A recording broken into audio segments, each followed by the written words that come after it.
Ini tema yang teologis ya. Teologis itu berarti tema yang ilmu tentang Allah. Biasanya kalau ilmu tentang Allah tuh bisa sangat membosankan kalau kita nggak punya relasi secara khusus dengan Allah. Atau bahkan relasi-relasi kita itu hanya relasi-relasi yang ya bukannya kosong sih, tapi mungkin apa ya, relasi yang garing gitu ya. Relasi yang mungkin hanya sekedar karena saya Katolik maka saya harus berdoa. Wah, itu kalau itu bakalan garing banget buat kita gitu. Nah, tema Allah Bapa Ibu ini adalah tema yang sebetulnya sudah saya dengar dan dulu sempat membuat syok saya juga dan teman-teman waktu saya kuliah, masih saya frater nih ya, ini apalagi nih para Romo nih kayaknya pembuat kesesatan deh. Ada lagi segala Allah Bapak Ibu, udah aja Allah aja gitu. Allah Bapa udah bener, udah kenapa sih pakai Allah Bapak Ibu, sampai kami benar-benar merasa aneh waktu disebutkan Allah Bapak Ibu itu gitu. Dan kami merasa bahwa kayaknya ini permainan kata kali ini, bukannya sesuatu yang benar-benar harus kami pelajari gitu ya. Dulu kami agak reluctant juga belajar Allah Bapak Ibu, karena merasa menyebut Allah Ibu itu kayak aneh gitu loh. Nah, tetapi dalam waktu yang berjalan, selama 1 semester itu saya mendapatkan masukan mengenai bagaimana menyebutkan Allah itu tanpa terganggu oleh masalah gender. Ini kan sebetulnya masalah gender ya. Kenapa sih Allah disebutkan juga sebagai ibu, kenapa nggak bisa sebagai katakanlah sebagai Allah Bapa aja gitu loh, nggak usah ribet-ribet gitu. Terus ternyata ada muncul juga Allah yang Maha Rahim lah, Allah yang Allah yang penuh kasih, Allah yang mengasihi, Allah yang ya kayak gitu-gitulah, yang yang biasanya bisa membuat seseorang itu menjadi bingung tentang kealahan ini gitu. Nah, mari kita mempersiapkan hati. Saya akan mencari dulu.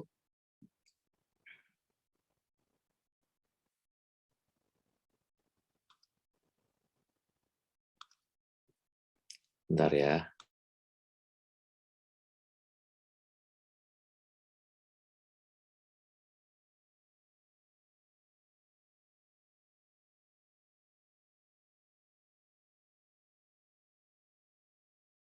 Bentar ya.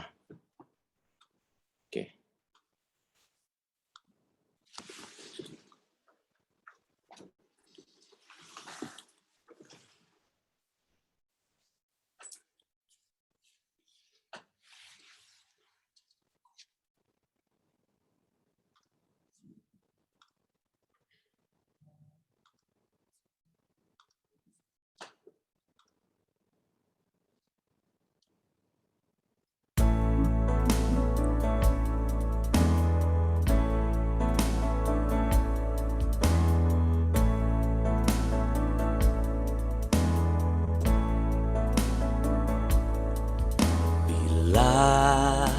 Ku buka mataku dan lihat wajahmu,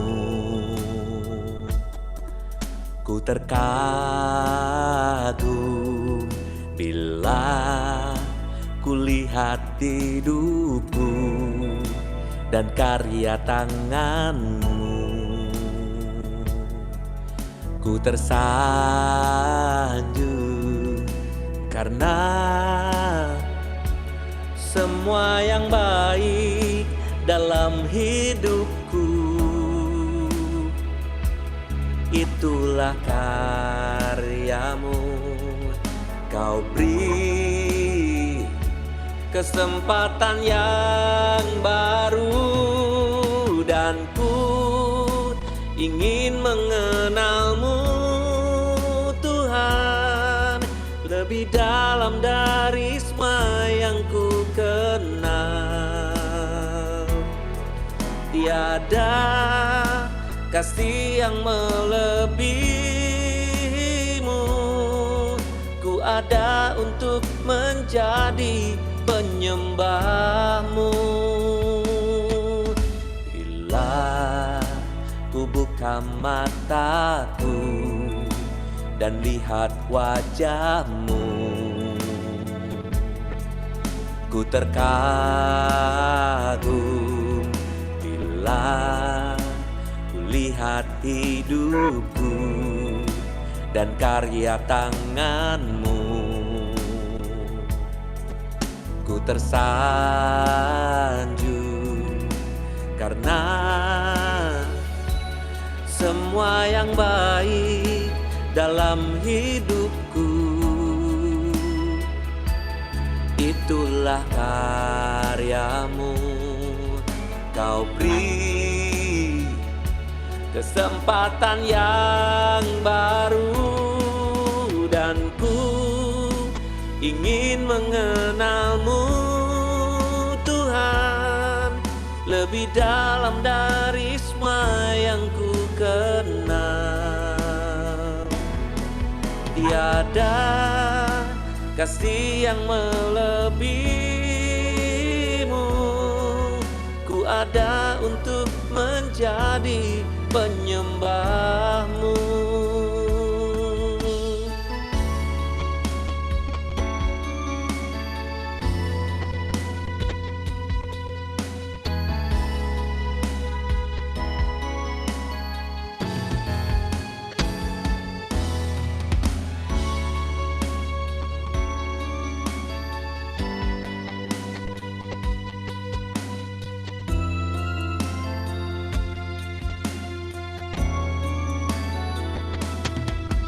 Dan ku ingin mengenal-Mu, Tuhan, lebih dalam dari semua yang ku kenal.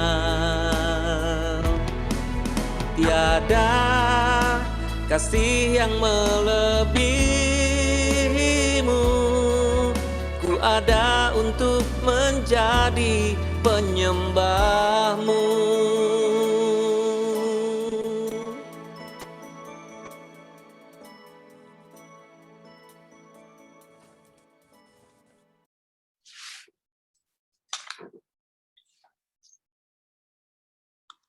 Bagus banget, Mo. Ya, terima kasih. Para ibu dan bapak yang terkasih, saudara-saudari yang dikasih oleh Tuhan, berdoa itu adalah satu seni emosi ya. Jadi kalau kita berdoa itu sebetulnya kita mengolah emosi. Kenapa? Karena doa itu adalah cara kita berkomunikasi dengan seseorang, dengan pribadi gitu. Kalau doa kita benar, komunikasi kita benar, maka hasilnya mengena pada emosi kita. Emosi yang apa misalnya? Setelah kita doanya benar, setelah kita doanya baik, terus emosi kita jadi lebih baik. Aduh, aku jadi lebih tenang sekarang sesudah berdoa gitu. Itu artinya apa? Doa itu punya segi emosi yang sering dilupakan oleh banyak orang. Orang sering merasa bahwa yang namanya berdoa, pokoknya gue udah doa, pokoknya gue udah ngomong, pokoknya gue udah udah baca ini, baca itu, rumusan ini, rumusan itu, udah 2 kali atau 3 kali salam Maria, doa ini, doa itu. Nah, sebetulnya doa itu bukan begitu. Doa itu adalah menangkap emosi yang ada dalam si doa dan kemudian mendapatkan hasil yang adalah emosi juga gitu.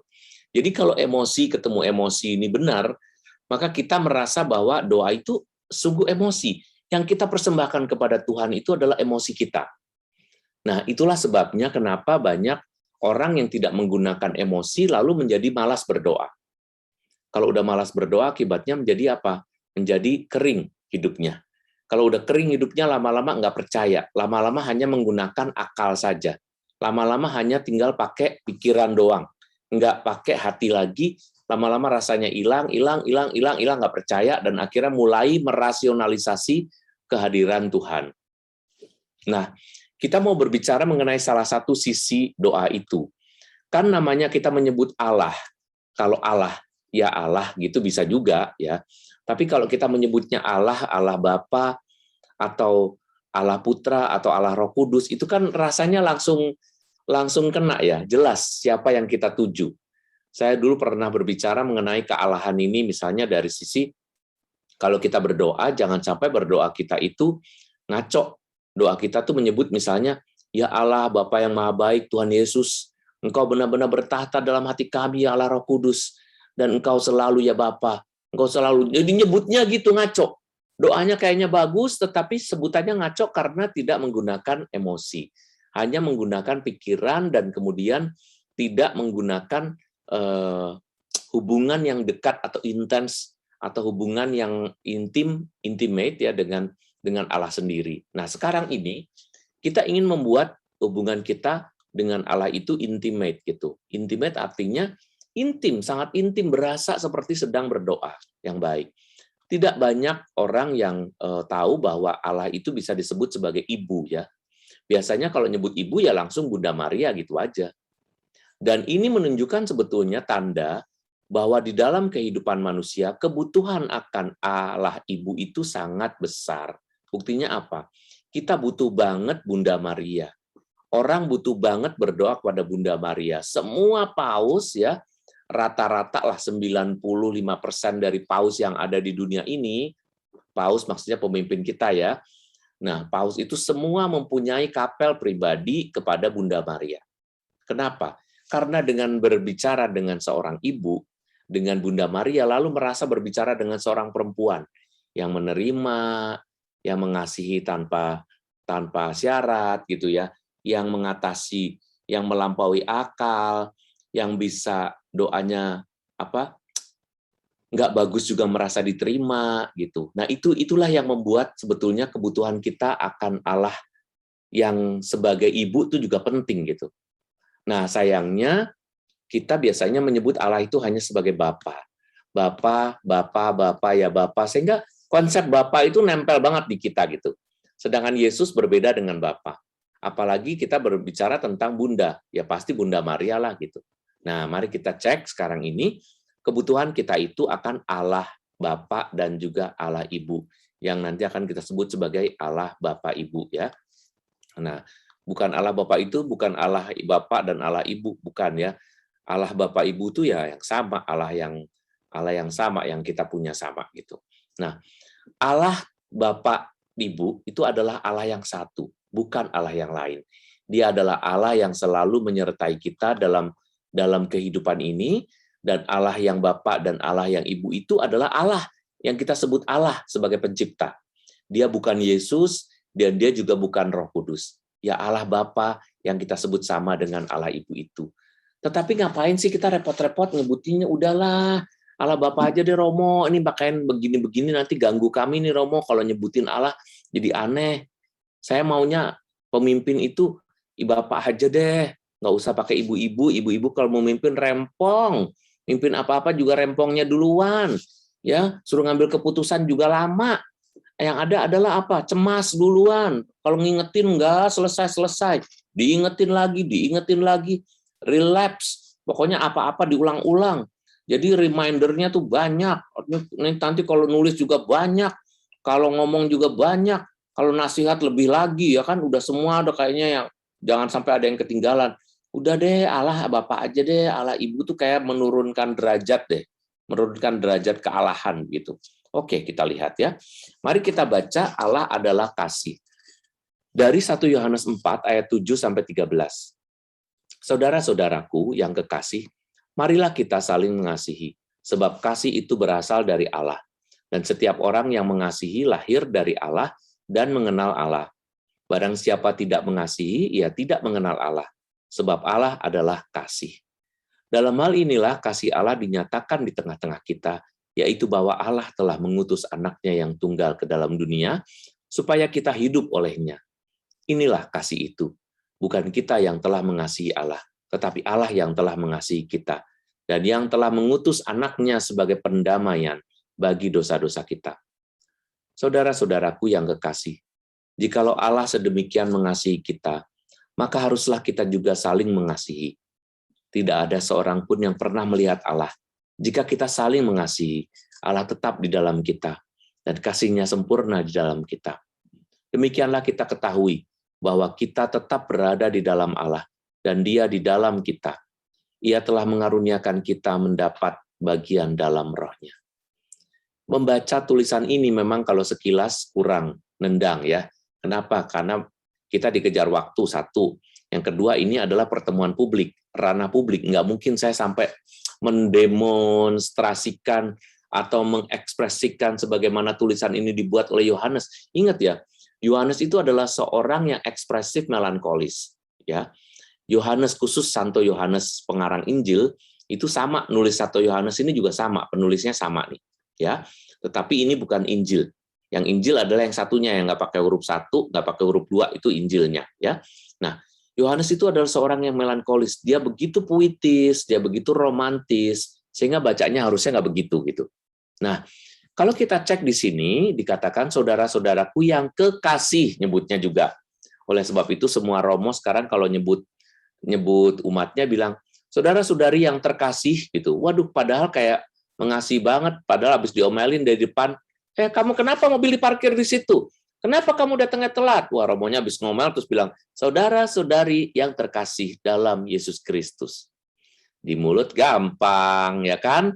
Nanti kalau di kelakuan belum tentu. Yang ada ngomel ya tetap ngomel gitu. Nah, mari kita lihat apa yang dikatakan oleh Yohanes di sini. Marilah kita saling mengasihi, sebab kasih itu berasal dari Allah. Anda tahu bahwa Allah itu bukan punya kasih. Perhatiin ya, Allah itu tidak bukan mempunyai kasih. Tetapi Allah sendiri itu adalah kasih. Ini sulit dimengerti oleh kita. Kita lebih mudah memahami bahwa di dalam Allah ada kasih. Kasih Allah, wah itu paling gampang tuh kalau ini. Kasih Allah tak berkesudahan. Kan itu kan bahwa si kasih ini dimiliki oleh Allah. Tetapi sebenarnya nggak begitu juga gitu. Yang benar adalah ya sang kasih itu ya sang Allah itu sendiri gitu. Nah, kenapa Allah disebut sang kasih? Sebab dia itu memang kasih. Nah, kalau kita mengingat ibu kita masing-masing yang ibunya normal ya, yang ibunya normal loh. Yang nggak normal bisa aja enggak sih, ya kan? Tidak juga tidak sedikit juga ibu-ibu yang tidak normal ya. Tidak normal tuh artinya apa? Punya musuh sama anaknya benci banget sama dia, atau mungkin hubungannya jelek banget sama anaknya nggak diajak omong berpuluh-puluh tahun, dia juga santai aja. Nah, itu berarti tidak menunjukkan kerahiman.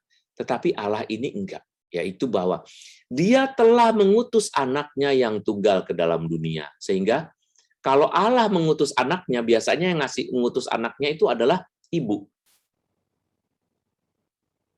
Anaknya siapa nih? Anaknya ibu siapa? Nggak ada nih. Misalnya disebut Papa Rio jarang. Yang disebut adalah Mama Rio. Oh, berarti mamanya si Rio. Mama Andre. Oh, mamanya si Andre. Mama Ria, mamanya si Ria. Yang paling sering begitu ya. Nah, Allah ini menunjukkan kasihnya dengan mengirim anaknya. Dan dibilang nih, bukan kita yang telah mengasihi Allah, tetapi Allah yang telah mengasihi kita. Mirip banget sama ibu-ibu yang normal tadi saya bilang. Maaf ya, saya nyebutnya ibu-ibu normal, maksudnya gini, bahwa ada ibu-ibu yang tidak seperti itu, iya. Tetapi pada umumnya ibu-ibu seperti ini. Yaitu apa? Mengasihi lebih dulu kepada anak-anaknya. Even anak-anaknya udah brengsek, anak-anaknya udah nggak bener, anak-anaknya kurang mengasihi dia, tetapi si ibu tetap mengasihi si anak. Si ibu tidak pernah meninggalkan si anak. Bahkan ibu ini lebih duluan menyapa. Akhir-akhir ini banyak juga anak-anak yang sampai berantem sama emaknya. Emaknya dimasukin ke penjara, emaknya dimasukin ke pengadilan hanya karena masalah harta. Tetapi emaknya tetap mengampuni. Jadi kasih yang ditunjukkan oleh Allah yang seperti itu, ini pasti kasih yang sifatnya mirip dengan ibu-ibu gitu. Pelajarannya sebetulnya sampai situ selesai sih. Kelar udah gitu. Kenapa kita menyebut Allah sebagai ibu? Ya karena sifatnya seperti ibu. That's why kita juga menyebut Allah itu sebagai Allah yang Maha Rahim. Kalau Allah yang Maha Rahim, pemilik rahim satu-satunya ya cuma perempuan. Kagak ada laki-laki pemilik rahim. Laki-laki ngisi rahim bisa, tetapi tidak membuat rahim diri sendiri, dan rahim ternyata tidak pernah bisa diciptakan di dalam perut manusia, paling tidak sampai hari ini, tidak pernah ada rahim buatan. Jadi rahim khusus adalah milik perempuan. Kalau Allah kita sebut Maha Rahim, maka dengan demikian sebetulnya kita menyebut Allah itu sebagai Allah Ibu. Tetapi kenapa kita sulit menyebutkan Allah itu sebagai Ibu? Nah, mari kita cek lagi ya. Nah, konsep Allah sebagai Bapa itu adalah konsep paternalistis namanya. Pater itu dalam bahasa Latin disebut sebagai bapak, ayah, father ya. Jadi ini pater itu adalah ayah atau father. Makanya kalau orang menyebutkan misalnya father atau menyebutkan bapak, itu maksudnya langsung menyebut pada si Allah ayah, dan ayah pasti laki-laki. Nggak ada konsep sebagai ibu dipanggil pater itu nggak ada. Lawannya pater adalah mater ya. Makanya mater itu adalah ibu, pater itu adalah ayah. Nah, kita menyebut sebagai pater. Anda juga bisa memanggil saya sebagai pater. Kebanyakan tuh kalau Fransiskan atau OFM dipanggilnya itu pater gitu. Pater itu maksudnya sama kayak Romo. Romo kan ayah juga kan? Nah, kita menyebut para pemimpin gereja ini juga laki-laki. That's why pemimpin di atas pemimpin juga harus laki-laki. That's why menyebutnya dari dulu selalu Allah Bapa. Pemimpin semuanya, pemimpin produksi, pimpro, harus laki-laki. Perempuan mimpin itu ya yang ada baper-baper nanti, katanya gitu. Allah nggak boleh baper-baper. Jadi makanya sampai hari ini juga belum diterima nih yang namanya Romo menjadi Roma atau Rome atau Romi atau siapa lagi. Tetap haruslah laki-laki. Nah, sebagai sang kasih yang ada terdapat dalam 1 Yohanes 4 tadi ya, konsep itu menyeimbangkan tentang konsep kita tentang Allah yang adalah Bapa gitu. Jadi Allah yang adalah Bapa diimbangi dengan konsep Allah yang Maha Rahim. Allah yang Maha Baik, Allah yang Maha Pemurah diimbangi dengan konsep Allah yang Maha Rahim. Karena itu adalah konsep mengenai kerahiman Allah yang adalah ibu juga bagi kita. Allah yang kita sebut sebagai kasih dalam 1 Yohanes 4 ayat 8 dikatakan, barang siapa tidak mengasihi, ia tidak mengenal Allah, sebab Allah adalah kasih itu sendiri. Ini bukan berarti bahwa bapak-bapak nggak punya kasih ya, tetapi pada umumnya yang kasihnya itu mirip adalah para ibu. Tapi harus saya kasih tanda kurung, yang normal, yang wajar, yang tidak bermasalah dengan kejiwaannya, pasti begitu. Bahwa ada ibu yang bunuh anaknya, ada. Bahwa ada ibu yang marahan sama anaknya selama-lamanya, ada. Bahwa ada ibu yang pukul-pukul anaknya sampai anaknya cacat-cacat, ada. Tapi itu pasti tidak waras. Kalau waras harusnya seperti Allah itu tadi ya. Nah, mari kita lihat Allah yang Maha Rahim atau Allah Ibu. Gambaran kerahiman ilahi menunjuk pada sifat keibuan dari Allah yang Maha Rahim dan Maha Kasih itu. Sifat rahim seorang ibu yang melindungi, menghidupi, menghangatkan, memberi pertumbuhan, menjaga, menerima tanpa syarat, membawa kemana-mana, ya itu tanpa syarat membawa kemana-mana itu maksudnya ya membawa si anak kemana-mana ya. Ibu mencintai anaknya yang lahir dari rahimnya bukan karena anaknya berbuat baik, tetapi karena itu merupakan dorongan hati yang tidak terelakkan. Jadi sebetulnya kalau kita bisa mengatakan bahwa kenapa seorang ibu melakukan itu, ya udah dari sononya gitu aja sih. Udah dari sononya yang saya bilang tadi, kalau normal pasti akan melakukan hal yang sama. Ya, satu itu. Darah dan air, mungkin Anda pernah mendengar ya, kalau darah dan air ini berarti yang keluar dari lambung Yesus. Salah satu gambaran kerahiman itu disimbolkan dengan darah dan air. Pikiran kita segera melayang kalau memberi kesaksian dari kesaksian Yohanes tadi. Ketika seorang prajurit di Kalvari menikam lambung Yesus dengan tombak, melihat darah dan air memancar darinya, maka kita juga tahu, oh berarti Yesus ditusuk lambungnya. Di samping itu, darah mengingatkan kita akan kurban salib dan anugerah Ekaristi, maka simbol Yohanes melambangkan bukan saja pembaptisan, melainkan juga karunia Roh Kudus.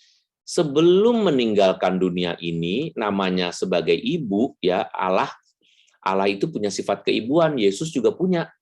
Maka Yesus mengirimkan seorang pendamping, seorang counselor katanya. Counselor itu seorang penghibur sampai aku datang kembali. Dia tidak rela meninggalkan anak-anaknya di dunia ini sendirian, tetapi tetap menyertai, yaitu dengan Roh Kudus. Itu benar-benar sifat ibu banget sih. Ibu-ibu kalau anaknya mau pergi ke luar negeri, apa mau sekolah di luar kota, wah rempongnya bukan main. Kamu inget ya nanti ya, kalau nyapu begini, nanti beli bantalnya begitu. Bukan hanya begitu, kadang-kadang lebih sering malah ibunya nganterin sampai 2 minggu, sampai sebulan. Nanti baru kalau kira-kira anaknya udah benar-benar bisa dilepas, barulah dilepas. Itu ibu-ibu. Persis Allah itu seperti itu. Kepada kita tuh Allah selalu menyertai. Allah tidak pernah meninggalkan. Salah satunya adalah karunia Roh Kudus itu. Nah, para ibu dan bapak yang terkasih, kerahiman Allah bahkan menyimbolkan kasih yang lebih besar loh dari kasih sayang ibu yang menjadi sifat Allah. Jadi kalau mau dihitung sebetulnya kerahiman Allah itu lebih daripada ibu-ibu. Jadi kita nggak ada masalah sebetulnya kalau menyebut Allah itu sebagai Allah ibu. Kenapa? Ya ibu cuma segitu. Allah lebih lagi. Ya kita mau menurunkan Allah menjadi Allah ibu, itu sebetulnya jangan komplain kok Allah jadi ibu sih. Nggak masalah. Kenapa? Karena sebetulnya kita membutuhkan Allah yang lebih besar bahkan cintanya dibandingkan dengan seorang ibu. Coba kita baca Yesaya 49 ayat 15. Mungkinkah seorang ibu melupakan bayinya sehingga ia tidak menyayangi anak dari kandungannya? Sekalipun ia melupakannya, aku Allah tidak akan melupakan engkau. Lihat, dari firman Tuhan ini kita bisa melihat bahwa sebetulnya Allah itu membandingkan dirinya dengan seorang ibu. Jadi kalau kita menyebut Allah itu ibu, nggak ada masalah. Dalam Yesaya aja dikatakan kok saya sekalipun ibu, gitu. Ibu aja yang kamu anggap paling baik deh gitu ya, menurut Yesaya itu gitu. Ibu aja yang nggak mungkin nggak menyayangi anaknya. Aku lebih lagi dari ibu.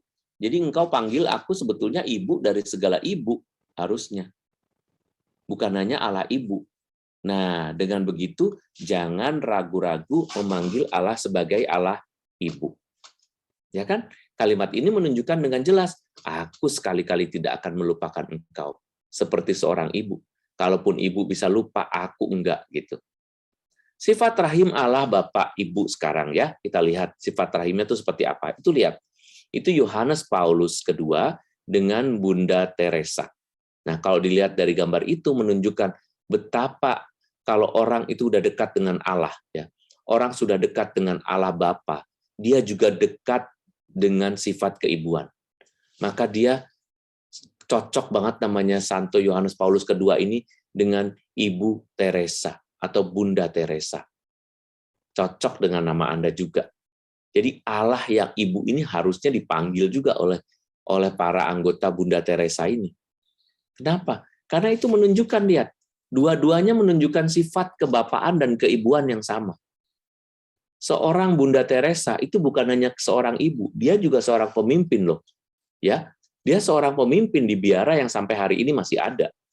Seorang Yohanes Paulus, dia bukan hanya seorang pemimpin yang punya sifat kebapaan, dia juga sangat punya sifat keibuan, menggendong anak, mencium anak, memberkati anak-anak, itu dilakukan bahkan sampai sekarang ini adalah Paus Fransiskus. Jadi kalau begitu, sifat itu sebetulnya sudah lengket di dalam kehidupan menggereja. Nggak ada orang yang bisa bilang, kenapa. Nggak ada urusannya dengan gender sama sekali. Kita semua boleh menyebut Allah itu sebagai siapa saja, terutama sebagai ibu. Kenapa? Karena kaitannya dengan pengalaman kita sendiri. Ya, nah, satu, Allah itu mempunyai sifat rahim karena ia setia memberikan rahmat kepada anak-anak yang disayanginya. Meskipun anak-anak melupakannya.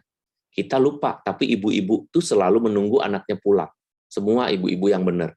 Mama saya tuh selalu bilang, kamu kok udah 2 minggu nggak pulang, Mam? Saya lagi ada ini, ya udah. Kalau ada ini, kalau ada kesempatan pulang. Akhirnya kalau mama saya udah nggak tahan lagi, dia datang ke biara, bawa makanan, bawa telur asin buatan sendiri, bawa sate babi buatan sendiri, bawa gorengan-gorengan buatannya sendiri. Alasannya nih aku punya nih dibagi sama romo-romo, tapi dia sekedar pengen ketemu saya sih. Itulah sama nggak misalnya kayak dengan Allah yang kita udah brengsek begini ya, kita udah punya dosa begini terus aja, Allah itu selalu memberikan kesempatan buat kita. Diampunilah dosanya, diberi kesempatan ini itulah, diberi orang yang dikirim untuk mengingatkanlah, diberi peristiwa dan lain sebagainya. Itu sifat ibu banget loh. Allah itu Maha Pengampun. Ia mengampuni meskipun ia tahu benar bahwa anak-anak yang diampuninya itu belum tentu bertobat penuh. Sama ibu-ibu juga. Mau anaknya tuh sebrengsek apapun, dibelain sampai kapanpun. Diampuni meskipun berbuat salah berkali-kali dari kecil udah kebiasaan. Ya, Allah itu Maha Kasih, penuh kasih pada siapa saja yang memanggil namanya. Meskipun itu hanya ujaran atau rayuan rohani aja buat kita, bukan dari lubuk hati terdalam. Nah, saya mau tutup ini dulu, mau tutup presentasi saya ingin mengatakan ya, kita tuh kalau berdoa tuh seringkali doa kita tuh bukan dari kedalaman hati memang pengen berdoa, tetapi kita itu penuh dengan rayuan kepada Allah. Kita tuh pengen ngerayu Allah dengan mengatakan, Tuhan nih aku udah berdoa. Gitu. Kadang-kadang rayuannya nggak kata-kata, Tuhan nih lihat aku udah tiap hari misa loh. Sehingga keluarnya kenapa saya bilang begitu? Kadang-kadang tuh pada keluar begini, saya tuh tiap hari misa minta supaya suami saya sembuh dari sakit. Saya tiap hari tuh menjelang dia nikah nih anak saya ini ya, tiap hari saya misa loh tiap hari. Jadi misa itu bukan dipakai sebagai tempat pertemuan untuk saya bersama Tuhan, tetapi tempat untuk merayu Tuhan nih loh Tuhan, aku udah menunjukkan jasa. Aku punya jasa loh. Tiap hari aku misa loh. Jalannya susah loh. Pakai bensin loh. Pakai sopir loh. Sopir itu bisa kenain aku COVID loh. Tapi aku itu tetap misa loh Tuhan. Aku nggak males kayak orang itu, kayak orang itu, kayak orang itu. Aku rajin loh Tuhan. Masa sih Tuhan nggak ngasih saya? Itu kan kayak lobby kan. Lobby-lobby Tuhan. Kayak ngasih tahu Tuhan. Masa sih? Kan kita kayak ngomong begitu kan. Kalau orang jualan kan sama tuh. Ngomongnya kayak gitu juga. Ya elah ibu, nawarnya banyak bener. Ini harganya cuma 500.000. Ya udah 4,5. Ya mana saya dapat sih Bu modalnya Bu, saya kan harus jalan, saya harus isi bensin, saya harus persis sama, doanya sama kayak gitu. Dan keinginan kita kayak gitu, tetapi yang kayak begitu aja itu Allah kasih loh. Allah rela loh dibohongin begitu tuh rela. Meskipun dia tuh tahu lu tuh cuma omong kosong gitu loh. Lu tuh nggak bener-bener pengen ketemu aku. Lu tuh cuma pengen dapet apa yang kamu butuhkan, makanya lu datang sama gue, karena lu tahu lu udah nggak bisa lagi merubah hidup kamu gitu. Jadi kalau kamu nggak bisa merubah, datang sama saya, itu kamu tahu benar. Tetapi kamu tidak sungguh-sungguh menyayangi saya, kayak seorang anak tuh pengen minjem duit sama maknya. Ini si ibu udah tahu nih, si mamahnya udah tahu, ya nih datang lagi mau minjem duit ya pasti dah. Mah, sebetulnya nggak enak loh mah, aku datang ke sini mah. Aku tuh sebetulnya nggak bagus ya masa anak gangguin mamanya mulu sih ya kan, tapi ya gimana dong mah, ini soalnya mau ini, iya udah nggak usah dipanjang-panjangin, mama udah ngerti. Itu kisah-kisah yang kayak gitu itu menurut saya adalah kisah ilahi loh. Ya udah mama udah ngerti, udah ngerti, kamu perlu berapa? Mah jangan langsung begitu loh mah, aku datang ke sini juga kangen sama mama loh. Bukan cuma pengen minta duit, kan udah lama. Aku kan udah 3 tahun nggak kesini. Nah itu kangen banget pengen ketemu mama. Kamu kangen sama mama? Tadi nyalamin aja enggak. Kamu masih pakai namaste. Ya kan ini COVID mah, nggak usah itulah mah. Ini kan cuma pengen ketemu aja udah lama soal kerjaan pada nggak beres nih mah. Ini mama tahu sendirilah bukan. Iya mama kan udah bilang mama udah tahu. Kamu mau minjem berapa atau mau minta berapa? Aku nggak pengen minta sih, Ma. Aku tuh cuma pengen ngembaliin, ntar, Ma. Cuma pengen minjem bentar. Nggak pengen minta. Masa sih ada anak minta mamanya yang udah tua? Nggak mungkin lah, aku juga tahu diri lah. Yang kayak begini-begini ini, drama-drama begini ini, kita lakukan yang sama kepada Bapak. Coba kalau nggak percaya, you cek doamu. Bapa yang maha baik, aku percaya benar Tuhan, bahwa Engkau adalah Allah yang maha baik bagiku. Engkau adalah penyembuh Tuhan, dan aku percaya aku tidak mampu berbuat apa-apa Tuhan, hanya Engkau Allah kami. Engkau sembuhkan suamiku, Engkau sembuhkan dia supaya ia terbebas dari sakit. Hanya Engkau saja Tuhan. Dan aku yakin Engkau yang telah membuat dan membantu hidup kami menjadi lebih baik. Engkau pantas menerima pujian. Sama tuh. Temanya doang beda. Sama kayak mamanya. Ntar gue balikin Tuhan sama pujian-pujian. Tuhan ntar gue balikin, ya. Engkau pantas menerima pujian. Sama. Mama tuh baik banget loh, Ma. Entar kalau udah dikasih duit, Mama tuh gini banget loh, Ma, sama saya tuh, Ma. Aku tadi datang ke sini tuh cuma karena kangen, cuma rindu, pengen ketemu Mama. Persis sama dengan itu, dan Allah tidak lagi nanya-nanya. Dia sembuhin, dia beresin masalah. Emang kalau udah diberesin balik lagi ke rumah mamanya. Emang bersyukur berapa banyak sih yang habis novena terus mengucapkan memberi intensi di gereja, intensinya adalah ucapan syukur karena sudah disembuhkan. Dikit nih kalau mau saya kasih tahu. Yang ada tuh mohon penyembuhan, mohon naik gaji, mohon promosi, mohon kelulusan, mohon kelancaran pernikahan. Jarang yang bilang terima kasih, sama kita juga jarang terima kasih sama ibu kita. Tetapi ibu kita nggak berhenti-berhenti tuh ngasih, sama. Ini cuma mau meyakinkan Anda loh, betapa lebihnya Allah dibandingkan dengan ibu. Ibu aja kayak begitu sama kita, ya kan? Mama kita aja tuh, tapi tanda kurungnya harus dibaca ya. Jangan ngomong, mama saya nggak kayak gitu, mama saya nggak kayak gini. Itu urusan Anda. Tetapi harusnya pada umumnya begitu. Yang lebih banyak tuh ibu tuh kayak begitu sifatnya, gitu loh maksud saya. Nggak di kota, nggak di desa, nggak kaya, nggak miskin, ya gitu itu ibu. That's why we call our Lord as Mother. We call our God not as Father only, tetapi juga sebagai seorang ibu. Menyatakan keibuan Allah itu menenangkan buat kita, bahwa Allah itu seperti ibu kita. Nah, maka saya lanjutkan ininya lagi ya, saya lanjutkan presentasi saya lagi. Faktor kebiasaan dan kelayakan kultural kita itulah yang membuat kita itu memanggil Allah sebagai Bapa. Jadi kebiasaan dan kelayakan apa? Kita menyebut penguasa itu harus laki-laki, pemimpin harus laki-laki, pembesar harus laki-laki, pelindung pasti laki-laki, pekerja laki-laki, pemberi laki-laki. Jadi semuanya adalah laki-laki. Tetapi mohon maaf yang datang sama saya itu justru para ibu. Yang saya tanya, Bu, selama ini si Bapak ngasih apa sama Ibu? Ngasih apa ya? Nggak ngasih apa-apa sih, Romo. Loh, yang menghidupi sekolah anak-anak siapa? Saya, Romo. Jadi Bapaknya ngasih apa? Bapaknya katanya lagi deposito, tapi saya nggak tahu. Jumlah tabungannya, depositonya berapa, saya nggak dikasih tahu. Lu perempuan nggak usah ngasih tahu, yang penting masa depan lu udah terjamin. Kalau begini berarti selama hidup keluarga ini berlangsung, yang menghidupi adalah si siapa? Si ibu atau si perempuan itu kan? Nah, apakah kita bisa menyebutkan kalau begitu bahwa yang memberi hidup, yang melindungi, yang bekerja, yang memimpin, itu adalah seorang ayah? Tidak harus.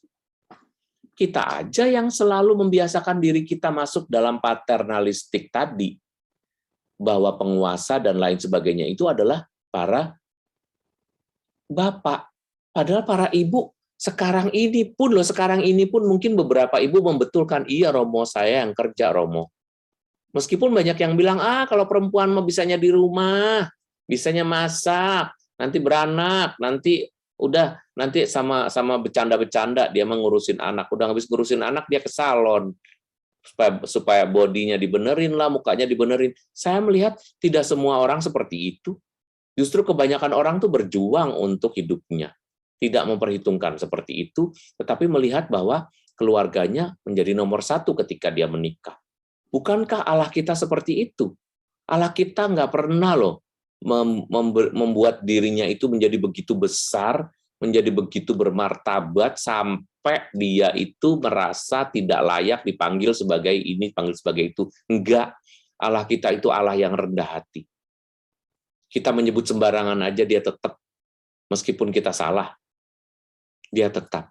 Allah ini benar-benar Allah Ibu.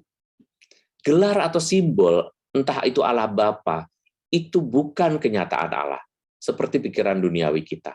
Jadi kita nggak usah merasa bahwa, ya nanti kalau saya menyebut Allah Bapa, menyebut Allah Ibu, terus yang Allah Bapaknya bagaimana dong? Masa dia berubah-ubah sih dari laki perempuan? Enggak ada. Allah itu tidak berjenis kelamin. Allah, gelar itu adalah simbol yang menentukan bagaimana kita berelasi dengannya. Emosi kita jadi tahu bahwa Allah itu bisa mempunyai sifat keibuan, kerahiman. Kita jadi merasa nyaman. Setelah merasa nyaman, sesudah berdoa, jadi saya merasa bersyukur. Setelah merasa bersyukur, saya merasa bahwa saya merasa punya orang tua. Meskipun saya sendiri hidup di dunia ini, saya punya orang tua. Itu benar-benar akan membuat kita merasa tenang. Emosi kita justru akan menjadi baik kalau kita menyebut Allah dengan jelas. Jadi, jangan ngotot.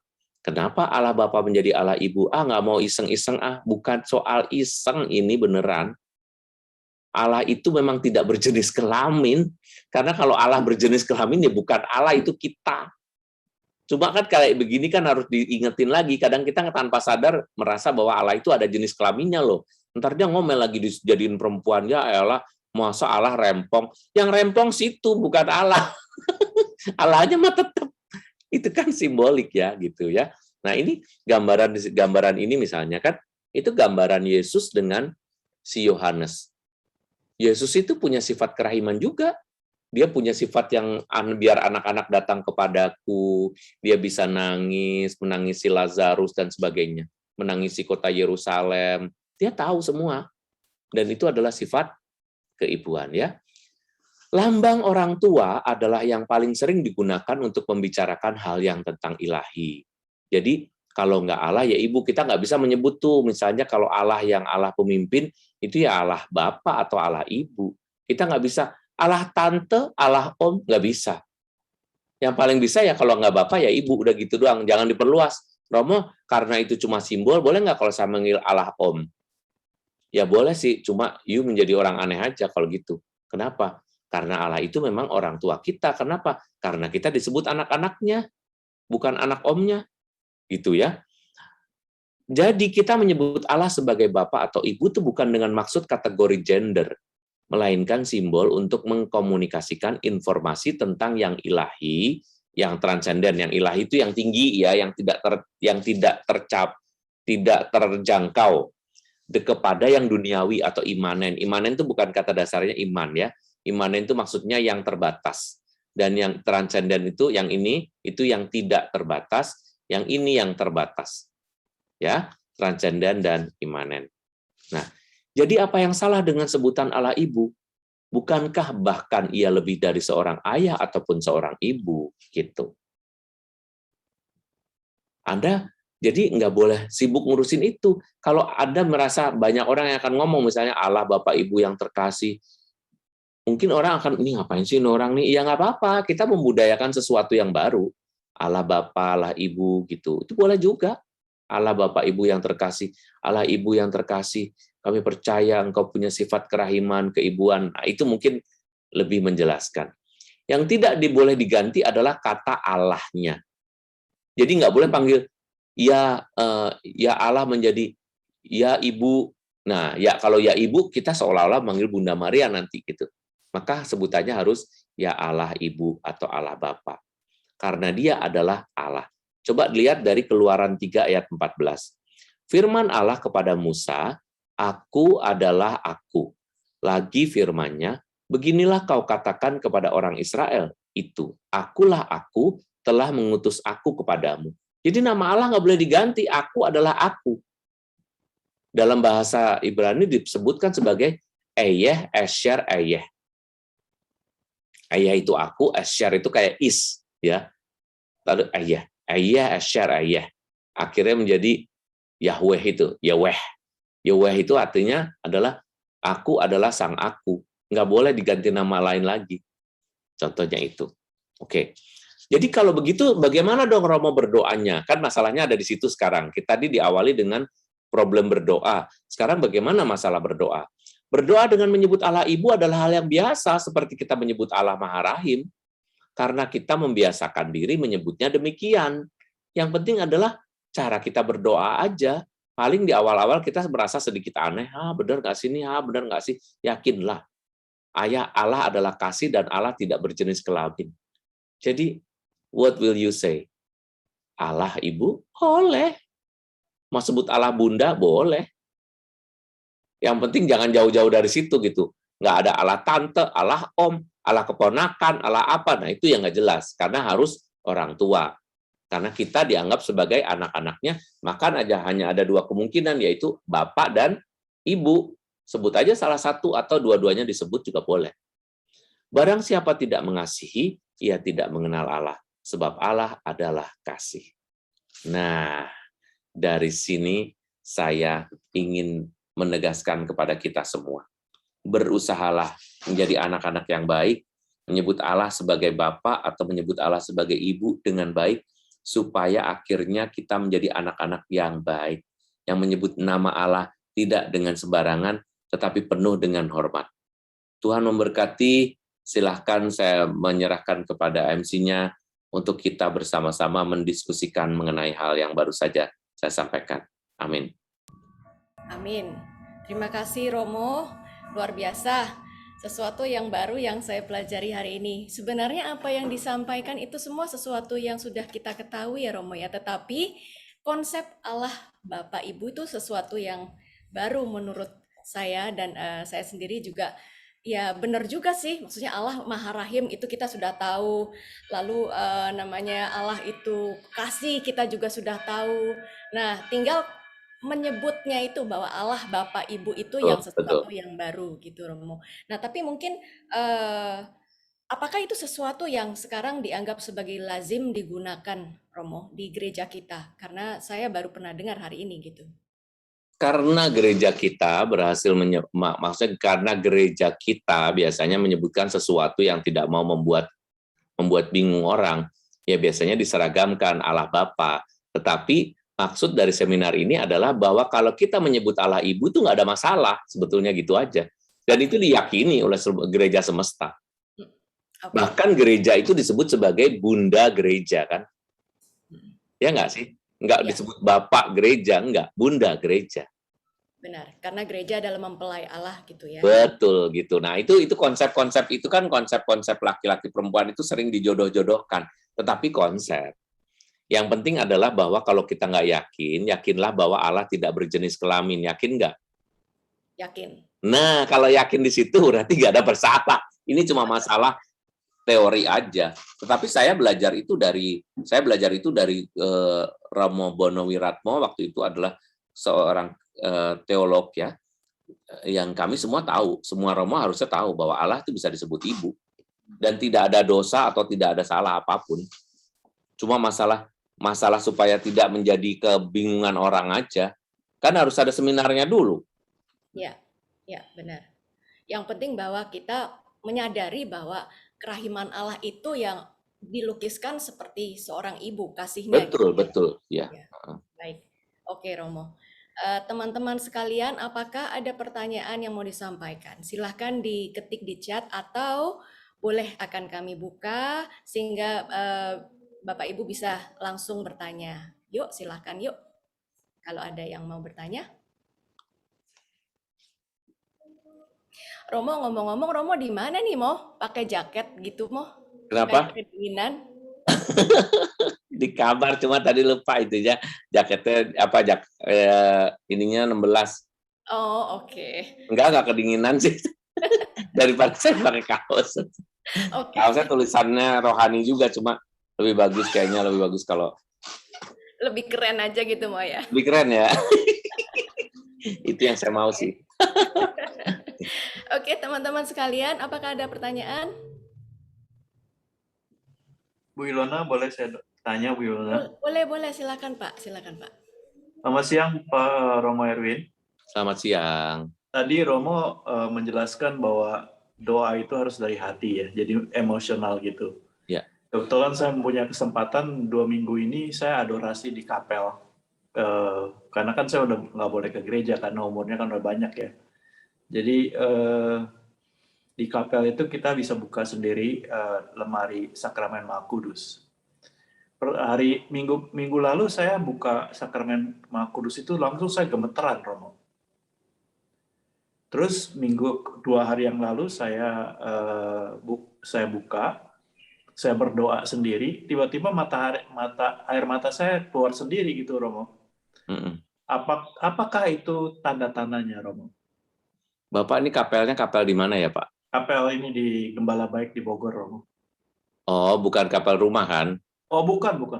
Ini gereja, ini di biara, Bu, Romo. Oh iya. Makanya tadi saya harus konfirmasi dulu karena saya heran kok di rumah ada kapel dengan tubuh Kristus gitu kan, nggak boleh ya. Kalau kapel di biara biasanya itu perasaan kita yang merasa dekat atau mungkin ada isu tertentu yang mau kita laporkan atau kita komunikasikan dengan Tuhan, itu bisa sangat mungkin terjadi. Jadi itu menurut saya justru pengalaman akan Allah yang bisa dialami oleh Bapak. Pengalaman itu sah-sah aja sebagai pengalaman pribadi. Dan puji Tuhan bahwa itu dialami gitu. Amin.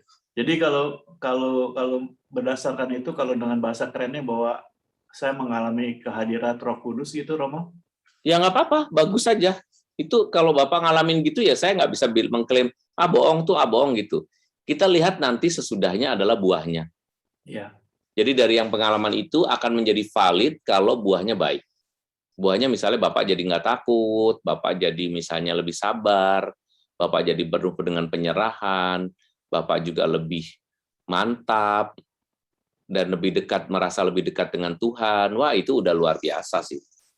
Ya, yang penting itu buahnya. Ya. Harus ikut PABT, Romo. Oh, puji Tuhan. Benar dong. Amin. Terima kasih, Romo. Ya, mari Pak. Pak Frans itu salah satu bapak-bapak yang setia banget mengikuti di PABT ya. PABT, PA Bunda Teresa. Sembari mungkin menunggu beberapa pertanyaan lain dari teman-teman yang lain, saya mau tanya kita sebagai orang Katolik ya, mungkin ya nggak harus Katolik sih, tapi intinya bahwa kita sadar bahwa kita itu adalah anak Allah, dan sebenarnya ada relasi yang terbina, dan saat berdoa itu ada emosi yang terlibat. Tapi namanya manusia, kan nggak selalu bagus gitu, nggak selalu semuanya di atas, kadang-kadang di bawah. Begitu juga dengan emosi kita.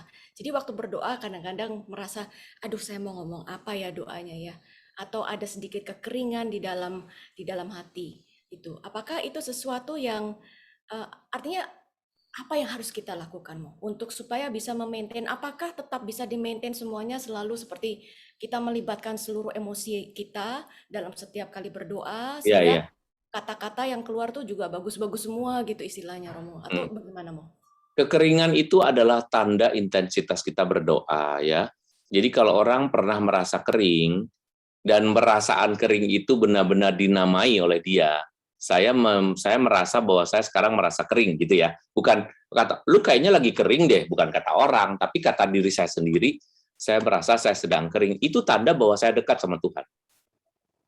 Karena kita terbiasa dekat, ketika kering maka diingatkan sama Tuhan, nih loh, kamu tuh udah lama jauh dari saya gitu. Jadi sebetulnya itu tanda baik. Tetapi beda dengan orang yang tidak pernah mengenal Allah dan sudah membenci Allah, sudah lama bertahun-tahun, sudah nggak mau lagi ke gereja, misalnya gitu ya, atau sudah tidak percaya, atau bahkan sudah percaya pada kepercayaan yang lain, lebih percaya pada ramalan dan lain sebagainya, dia tidak akan diingatkan. Dia tidak akan merasa kebutuhan akan Allah itu. Dia juga kering, enggak kering, biasa-biasa aja. Terus kamu nggak pernah berdoa gitu, nggak punya rasa salah? Ya enggak lah, orang saya merasa benar. Nah, itu udah berarti dia memang tidak punya intensitas hubungan dengan Allah yang baik. Justru intensitas itu diperlihatkan oleh Tuhan, diperingatkan melalui apa? Melalui perasaan kering dan perasaan, jadi namanya tuh desolasi ya. Kekeringan itu namanya desolasi, sedangkan kalau yang pengalaman bagus itu namanya konsolasi. Jadi konsolasi itu baik, desolasi itu menurun, naik sama turun. Nah, kalau mengalami desolasi itu tanda bahwa kita tuh dekat dengan Tuhan.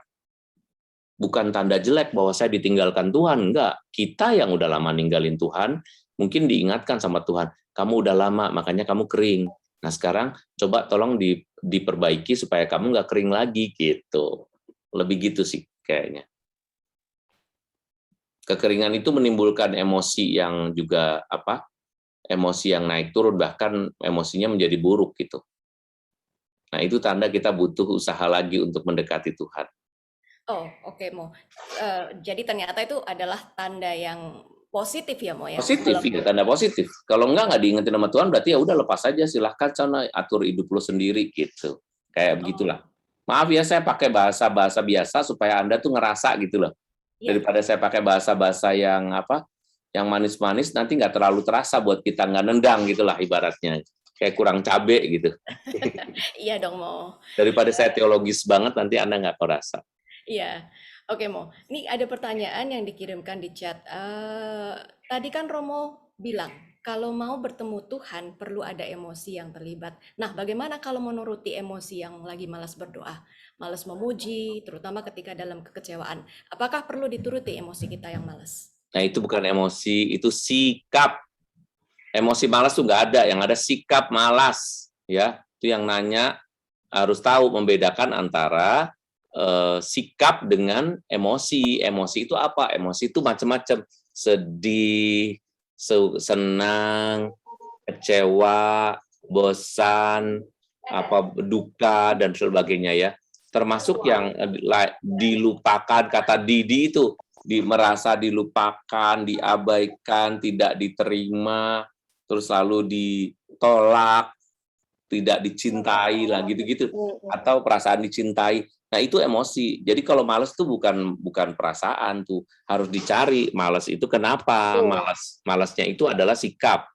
Tapi kenapa saya malas? Saya berpikir kalau saya berdoa pun nggak ada ujungnya, nggak ada hasilnya. Dulu saya berdoa juga tetap aja saudara saya doain sakit, tetap sakit.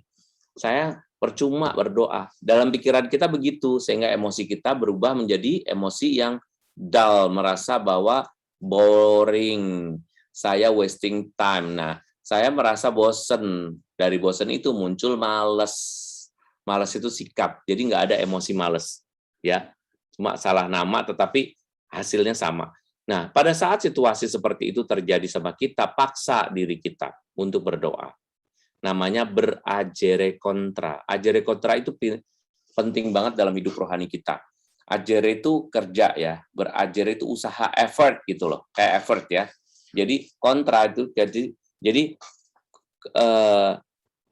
contrary effort, lebih contrary effort lah, lebih ke sana ya, lebih ke melakukan usaha yang kontradiktif dengan apa yang diinginkan gitu. Saya pengennya tiduran, tetapi kok saya ada perasaan pengen berdoa gitu. Wah, tapi saya malas banget. Nah, paksa dirimu, itu namanya ajere kontra tuh, begitu ya.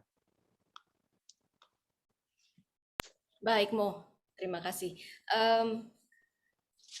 Ada satu pertanyaan lagi juga yang ditanyakan oleh teman-teman. Apakah boleh kalau kita lagi kesal dengan seseorang, saya berdoa pada Tuhan dengan mengeluarkan unek-unek saya terhadap orang itu? Boleh, tapi kan kita tahu umumnya ini juga ada kenormalan ya. Jadi gini, ini pertanyaan yang banyak ditanyakan ya, bahwa boleh nggak kalau saya sama malas nih, maaf banget kalau saya mencontohkan ya, Romo tolong tuh bantu saudara saya tuh yang sialan tuh, yang ini misalnya kayak gitu. Nah, itu lain, itu bukan berdoa, itu namanya Anda ekspresi emosi. Berdoa tidak begitu. Tidak ada berdoa muncul kata sialan, muncul binatang-binatang, itu bukan berdoa. Karena kata berdoa itu adalah kata kita berkomunikasi dengan Allah. Tetapi kalau kita mengumpat atas kejadian yang terjadi bersama dengan orang lain. Jadi mengumpat itu hanya boleh kepada orang lain. Sedangkan mengumpat kepada Allah tidak cocok. Allah tidak melakukan apa-apa. Dunia memang ada gravitasinya. Jadi kalau sandalmu licin, kamu terjatuh, jatuhnya ke bawah. Nggak mungkin sandalnya licin, jatuhnya mental ke atas. Kan nggak mungkin kan? Itu namanya memang terjadi karena Anda yang tidak atau ceroboh, atau Anda yang tidak hati-hati. Sehingga kalau tiba-tiba kita jatuh, ya ampun Tuhan, ini bisa begini, bagaimana sih Tuhan, begini kita marah sama Tuhan. Ya nggak cocok, kalau nggak dikasih gravitasi, melayang-layang. Ada orang yang setiap jatuh mengumpat Tuhan, setiap jatuh mengumpat Tuhan. Nah, itu salah. Dan setiap persoalan yang kita alami itu bukan persoalan dengan Tuhan, sebetulnya persoalan dengan diri kita sendiri. Maka kalau kita mengumpat dengan Tuhan, marah-marah kepada orang lain, nah kita boleh sampaikan, tetapi tidak mengumpatnya. Misal dengan mengatakan Allah Bapa yang Maha Baik, aku benar-benar marah, aku kecewa banget, aku pengen pukul dia, aku bahkan pengen bunuh dia loh. Aku benar-benar udah kayak hilang ingatan Tuhan. Aku benar-benar jadi orang yang pengen jadinya kejam sama dia, pengen balas dendam ke dia. Aku benar-benar pengen membuat dia terluka, sakit kayak yang aku alami. Aku pengen balas Tuhan. Aku benar-benar nggak tahu bagaimana aku bisa menjadi orang yang baik saat ini. Nah, kan berdoanya kan begitu. Pada saat kita berdoa, ujung-ujungnya bagus juga. Ujung-ujungnya menyembuhkan. Kenapa? Karena saya udah ngomong sama Tuhan. Tuhan, saya itu jengkel, marah, kecewa, pengen balas dendam. Tapi firman-Mu ngomong apa? Kita lagi ngomong sama Tuhan, harus tahu jelas dong. Nggak boleh mengumpat. Orang yang salah siapa kok ngumpatnya sama Tuhan. Masalahmu kan sama orang itu, bukan masalah dengan Tuhan. Maka ketika kita ngobrol, kita sampaikan aja. Kita curhat sama Tuhan. Tetapi curhat itu tidak sama dengan mengumpat apa yang ingin kita katakan. Kalau itu nggak usah berdoa. Caranya gini, Bapak Ibu ya. Kalau misalnya kita marah banget sama orang, kita masuk ke suatu tempat di mana orang tidak bisa mendengar suara kita. Supaya Anda jangan dikira orang gila nanti, ya kan? Anda pukul-pukul tembok, pukul-pukul bantal, Anda teriak-teriak, bantal taruh gini. Anda katakan apa yang ingin Anda katakan, ya kan? Lalu Anda ngomong, jelek lo, lu jelek banget, jahat lo, atau apa? Nah, itu namanya terapi, psychological therapy, ya. Jadi psychological therapy itu beda dengan kalau ngobrol sama Tuhan. Ngobrol sama Tuhan itu namanya spiritual therapy. Kalau spiritual therapy harus tahu ngobrolnya dengan roh. Roh siapa? Roh Tuhan. Maka tidak dengan umpatan. Gitu aja. Ya, artinya emosi itu tetap harus diproses, tetapi doa itu bukan tempat memproses emosi gitu ya Romo ya. Artinya secara rohani itu ya doa itu yang tempat kita luapkan mungkin pikiran dan perasaan kita gitu. Iya, betul. Oke Mo, terima kasih. Lalu ada pertanyaan selanjutnya, ketika berdoa dan terkadang tidak bisa mengungkapkan apa yang terasa dalam diri, yang ada hanya air mata saja mengalir dan rasa ingin terus dalam doa, terus nggak mau berhenti, doa terus maunya. Apakah itu juga kita termasuk dalam desolasi? Oh, itu bukan. Itu jadi ya harusnya sih ada, memang harusnya pertanyaan-pertanyaan ini dipusatkan pada cara berdoa ya. Jadi nanti seminarnya jadi seminar cara berdoa kalau ini. Tapi kita tidak membahas. Tapi kalau memang udah jelas soal Bapak Ibu tadi ya nggak apa-apa ya. Jadi ketika berdoa terkadang tidak bisa mengungkapkan perasaan, ya. Yang ada hanya air mata yang mengalir. Ya udah, orang berdoa itu berkomunikasi secara rohani tadi saya bilang, bukan berkomunikasi dengan orang. Kalau berkomunikasi dengan orang ya Anda harus bilang, kamu kenapa? Tuhan kan orang itu kan akan nanya, kamu kenapa? Kok nangis? Diem. Lu kok diem? Ngomong dong, kenapa? Tuhan orang itu pengen dengar. Tapi kalau sama Tuhan kan enggak, kita belum datang aja dia udah tahu. Ya nggak sih? Jadi kalau kita pengen nangis dulu, ya nangis aja, udah selesai. Buat tanda salib terus diem, aduh nangis, sampai bermenit-menit misalnya. 5 menit, 10 menit belum selesai, masih itu. Ikutin terus, berarti Tuhan pengen menguras air matamu dan mengubahnya menjadi kebahagiaan. Jangan ngomong, malah kalau ngomong malah mengganggu, ngomong apa, lagi emosional kok ngomong. Emosional itu bukan marah ya. Jadi kalau saya menyebut emosi, Anda sering menyebutnya emosi itu marah. Tapi itu bahasa Indonesia. Tapi emosi yang benar tuh tidak marah. Emosi yang benar tuh ada susah, senang, ya kan? Ada rindu, ada kecewa, ada bosen, ada cinta, merasa dijauhi, tertinggal, merasa dibenci, merasa sendiri, kesepian. Ada 400 emosi sebetulnya di dunia ini. Nah, kita itu, tapi kalau kita lagi emosional, kita pengen diem, ya udah, nangis saja. Setelah itu buat tanda salib, Tuhan terima kasih, aku sudah boleh berdoa. Nggak apa-apa. Doa itu nggak harus dengan kata-kata. Kepadamu, aku percaya Engkau akan melunakkan hatiku, menyembuhkan hatiku. Terima kasih Tuhan. Dalam nama Bapa dan Putera dan Roh Kudus. Amin. Wah, itu ditanggung sembuh malahan daripada kita ngomong. Udah merasa ada yang mendengar kita gitu. Oke Romo, terima kasih. Ada pertanyaan yang mengenai Allah Bapak Ibu ini dari Suster Ana. Memang Allah Bapak Ibu itu penuh kasih, namun kadang dalam pikiran saya ada saja pengalaman konsolasi yang membuat saya bahagia. Tapi saat desolasi berusaha mengalami itu, namun kadang menjadi kosong.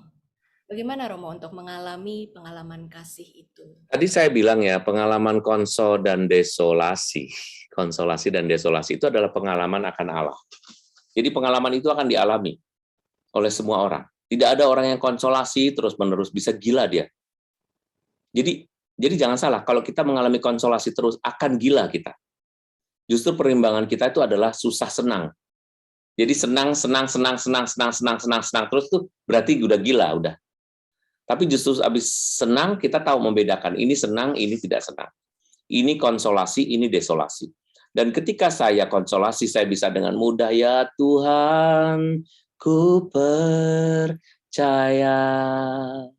Aku percaya. Lewati lembah air mata. Aku percaya. Kalau lagi konsolasi. Ketika desolasi, mau berdoa apa ya? Males banget. Udah sebel, banyak nyamuk lagi, malahan panas lagi, gerah lagi. Wah, itu tuh kalau orang lagi desolasi. Tetapi Tuhan menunjukkan bahwa ketika kita mengalami desolasi, itulah kita manusia. Dan ketika kita mengalami konsolasi, itu juga adalah manusia. Kau membutuhkan segala sesuatu dariku, karena kamu tidak pernah tetap. Karena kamu seperti orang yang diombang-ambingkan. Tetapi kamu perlu bertemu dengan seseorang pribadi, yaitu Allah, yang tetap dari kekal sampai kekal, tetap cinta kasihnya selama-lamanya. Jadi jangan takut, Bapak, Ibu, dan Suster, kalau kita mengalami situasi desolasi. Desolasi itu hanya akan sebentar bagi orang beriman.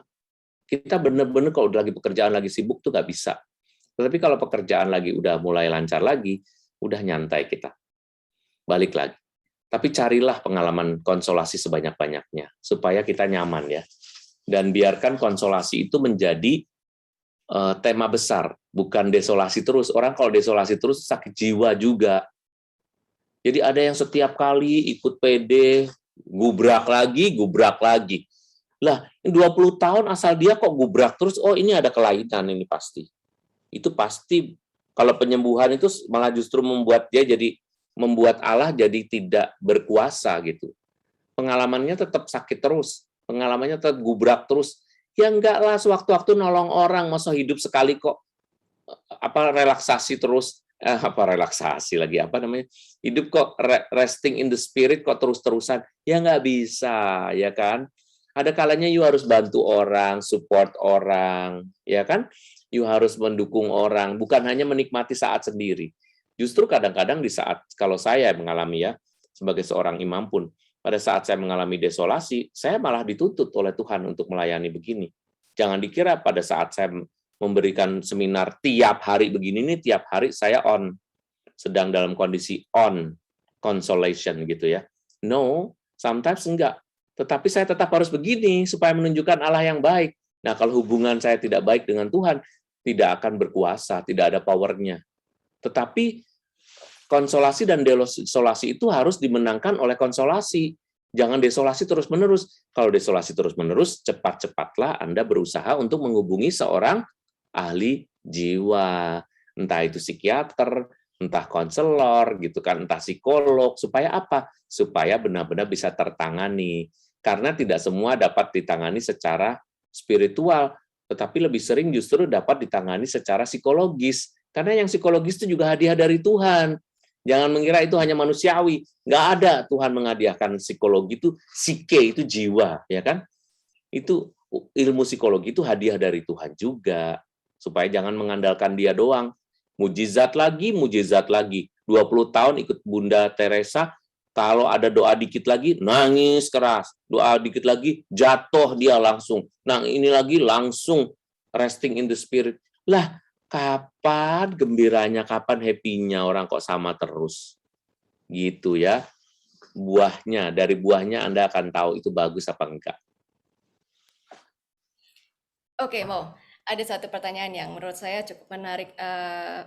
Dan ini juga terpikir juga di saya, Mo. Kalau untuk kita yang memiliki ayah, ibu, dan apalagi kalau memiliki hubungan yang baik dengan ayah ibu, mungkin untuk mendapatkan mengerti sifat Allah yang Bapa dan Ibu itu mudah banget gitu, Mo.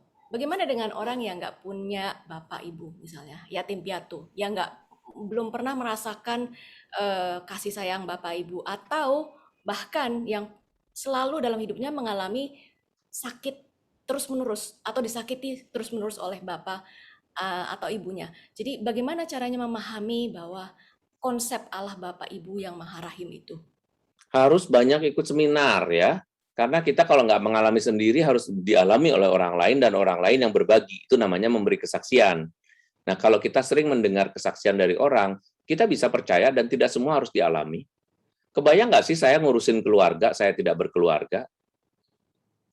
How can that be? I'm not married. Dan saya giving advice while giving advice to the married couples. Saya gimana bisa ngalaminya kalau saya nggak mendengar mereka? Bagaimana saya dapat inspirasi itu? Bagaimana saya tahu bahwa betapa seorang ibu itu ngurusin anaknya tuh setengah mati, nanyain makan aja tiap hari, mikirin nih makan apa pagi, siang, sore, pagi, siang, sore, pagi, siang, malam, nanyain. Itu kan kalau nggak saya tanya, saya sih diurusin, ada tukang masak. Paling pengalaman saya dari mana? Pengalaman dari mama saya, dari papa saya, dari keluarga saya kan? Selebihnya nggak ada. Di seminari kami semua dilayani. Kami semua kerja sendiri, masak sendiri, kami nggak membutuhkan.